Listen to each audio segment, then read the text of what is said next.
हर हर महादेव। भगवान शिव को मनाने के लिए श्रावण मास में व्यक्ति को विशेषतः प्रयास करना चाहिए।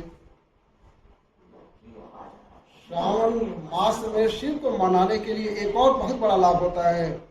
जो भी शिव जी को मनाने का प्रयास करते हैं, कुछ चीजों का अतिशीघ्र मनुष्य को, कई संकट ऐसे हैं जिनसे मनुष्य मुक्त हो सकता है। आज के युग में जो मनुष्य की सबसे बड़ी विपत्ति है या संकट है हमारी दृष्टि से, व्यक्ति इस बात की तरफ तो सोचता ही नहीं। भगवान प्रसन्न हो जाए, भगवान मिल जाए, हमारा जीवन सफल हो जाए। आप 100 में से मिलेंगे तो 1 या 2 या 4, इससे ज्यादा नहीं मिलेंगे। मोस्टली जो लोगों की समस्या है आज के युग में, वह है मनी, पैसा। और एक बात तो सत्य है कि नारायण से जल्दी, कृष्ण से जल्दी, राम से जल्दी, हालांकि लक्ष्मी जी चरण दबाती हैं, लेकिन शिव जी प्रसन्न होते हैं, उनसे पहले ही दे देती है लक्ष्मी। अकेली लक्ष्मी जी का पूजन तो आप करोगे नहीं। नारायण तो नारायण है, वो कहेंगे ज्यादा लक्ष्मी हमारे भक्त के पास जानी नहीं चाहिए। ज्यादा लक्ष्मी चली जाएंगी तो हमारा भक्त टेढ़ा मेढ़ा हो जाएगा। लेकिन शंकर भगवान तो श्रावण मास में, मैंने पहले ही बताया, भगवान जब विश्राम करने जाते हैं तो 4 महीने शिव जी संसार को संभालते हैं। इसलिए श्रावण मास में विशेषतः शंकर भगवान की पूजा की जाती है।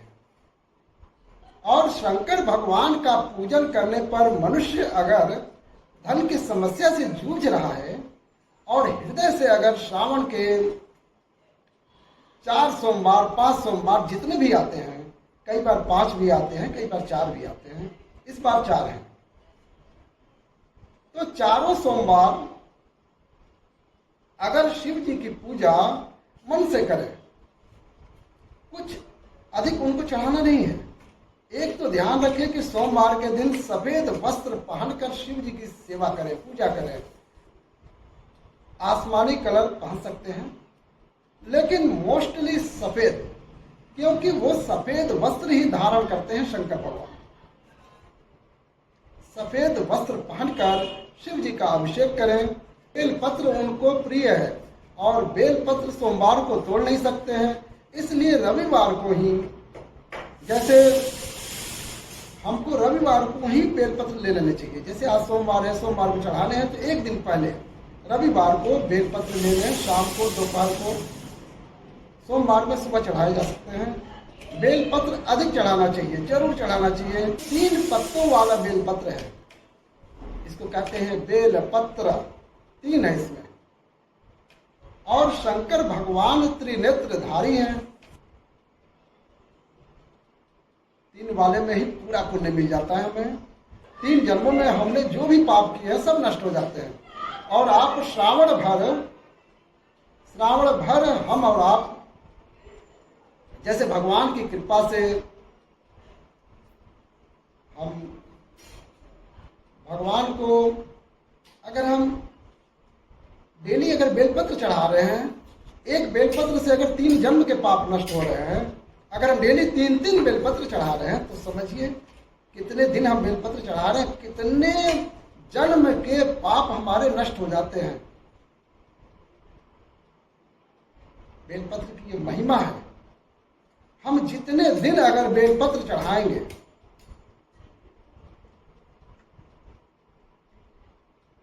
हम जितने दिन से बेलपत्र चढ़ा रहे हैं, जितने दिन आप जोड़ लीजिए, उतने में 3 गुना जन्म के पाप हमारे नष्ट हो जाते हैं। जितने दिन से हम बेलपत्र चढ़ा रहे हैं, उतने जन्म के हमारे पाप नष्ट हो रहे हैं। सबसे सरल है। क्या लगता है बेलपत्र चढ़ाने में? क्या घट जाता है? कितना रुपया खर्च हो जाता है? महादेव को बेलपत्र चढ़ाने में 1 पैसा का भी खर्च नहीं है। लेकिन हमारे मनुष्य की सोच देखिए, सावन में भी उल्टा सीधा लोग खा लेते हैं, शिव जी को लोग भी उल्टा सीधा बोल देते हैं। क्या तुम शिव जी की पूजा करते हो? हम पूजा करते हैं, हम बेलपत्र चढ़ाते हैं, हम जल चढ़ाते हैं, लेकिन हमारा अगल बगल वाला हमारा पड़ोसी कहता है अरे यार क्या जाते हो बेलपत्र चढ़ाने। लेकिन जो बेलपत्र चढ़ा रहा है डेली, उसका प्रभाव उसको खुद समझ में आ जाता है। आप महादेव की पूजा करो, पाप मत करो। जितने दिन तक आपने बेलपत्र चढ़ाया है, आपको उतने से 3 गुना जन्मों के पाप नष्ट हो जाते हैं। हम नासमझी में अपना कीमती समय गंवा देते हैं। हमें अपना अनमोल जीवन को व्यर्थ नहीं करना चाहिए। जितना भी ज्यादा प्रयास होना चाहिए मनुष्य ही कर सकता है, कोई और नहीं कर सकता है। मनुष्य ही एक ऐसा प्रयास कर सकता है जो आपने कई जन्मों के पाप को नष्ट कर सकता है और इस जन्म में इतने पुण्य एकत्रित कर लें कि भगवान हमें फिर किसी और जन्म में न भेजे। और ये मनुष्य कर सकता है, इसमें कोई दो राय नहीं है। मैं तो कहूंगा मनुष्य ही एक ऐसा है जो ये कर सकता है, और तो कहां कर सकता है कोई। ये है बेलपत्री की महिमा। बस इसी के साथ कथा का अंत करते हैं। कथा अच्छी लगी हो तो ऐसी कथा सुनने के लिए हमारे YouTube चैनल महादेव भक्त शर्मा जी को सब्सक्राइब करके बेल आइकन दबा दीजिए। हर हर महादेव।